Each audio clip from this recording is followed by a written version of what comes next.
আয় আল্লাহ তাআলা শরীফ ওসমান হাদির কবরকে বেহেশতের বাগান বানিয়ে দাও। বিচার চাই, বিচার চাই, বিচার চাই, আদিলতার বিচার চাই, বিচার চাই, ভারতীয় অগ্রসর আল্লাহ তার এই রক্তের বিনিময়ে বাংলাদেশের মধ্যে একটা ইনসাফগার শাসক মিলিয়ে দাও।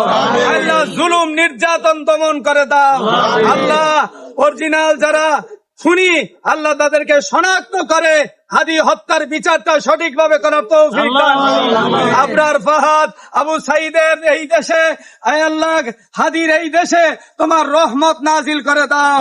দ্বিতীয় কোন মায়ের মুখ যাতে খালি না হয় আল্লাহ তুমি দেশের মধ্যে রহমত নাজিল করে দাও। সুবহানা রাব্বিকা রাব্বিল ইজ্জাতি আম্মা ইয়াসিফুন ওয়া সালামুন আলাল মুরসালিন বিরহমাতিকা ইয়া আরহামার রাহিমিন। আল্লাহু আকবার। ভারতের দালালেরা হুঁশিয়ার সাবধান, ভারতের দালালেরা হুঁশিয়ার সাবধান, ভারতীয় আগ্রাসন, বন্ধ করো, বন্ধ করো, ভারতীয় আগ্রাসন বন্ধ করো, বন্ধ করো। গুলিবিদ্ধ করে হত্যা করে মেহেরবানি করে আবু সাইদ মুগ্ধ আবরার ফাহাদ সহকারে ওসমান হাদির এই শহীদকে কবুল করে নাও। দ্বীনের জন্য কবুল করে নাও, ইসলামের জন্য কবুল করে নাও। আল্লাহ তাদের এই রক্ত যাতে বৃথা না যায়, ওই ঘাতক আল্লাহ পিশাচদেরকে ধরিয়ে দিয়ে উপযুক্ত শায়েস্তা করে দাও। স্বাধীন বাংলার 24-এর গণ অভ্যুত্থানের মহানায়ক ইনকিলাব মঞ্চের মুখপাত্র ওসমান হাদিকে নির্মমভাবে বুলেট প্রুফের মাধ্যমে গুলি করে নির্মমভাবে হত্যা করেছে, শহীদ হয়েছে। আমরা তার নিন্দা জানাই, ধিক্কার জানাই। আমরা তার উপযুক্ত বিচার চাই।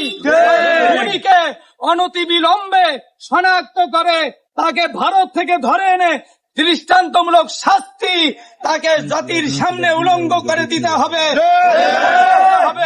যাতে করে বাংলাদেশে দ্বিতীয় কোন খুনি ব্রিটিশের প্রেতাত্মা এইভাবে খুনি ভারতীয় ওই রয়ের এজেন্ডা বাস্তবায়ন করতে না পারে। আমরা তার তীব্র প্রতিবাদ জানাই। হাদির মতো তৃতীয় কোন হাদি যাতে আর এইভাবে নির্মমভাবে শহীদ হতে না হয়, কোন মায়ের বুক যাতে খালি না হয়, আমরা আমাদের জায়গা থেকে হাদির হত্যার দৃষ্টান্তমূলক শাস্তির ব্যবস্থা চাচ্ছি। বিচার চাই, বিচার চাই, বিচার চাই, বিচার চাই। শরীফ ওসমান হাদি মৃত্যুতে মসজিদে দোয়া, রাস্তায় বিক্ষোভ মিছিল প্রতিবাদ করেছেন এলাকার মুসল্লিরা। মোহাম্মদ মিজানুর রহমান, বরানউদ্দিন উপজেলা প্রতিনিধি, ভোলা।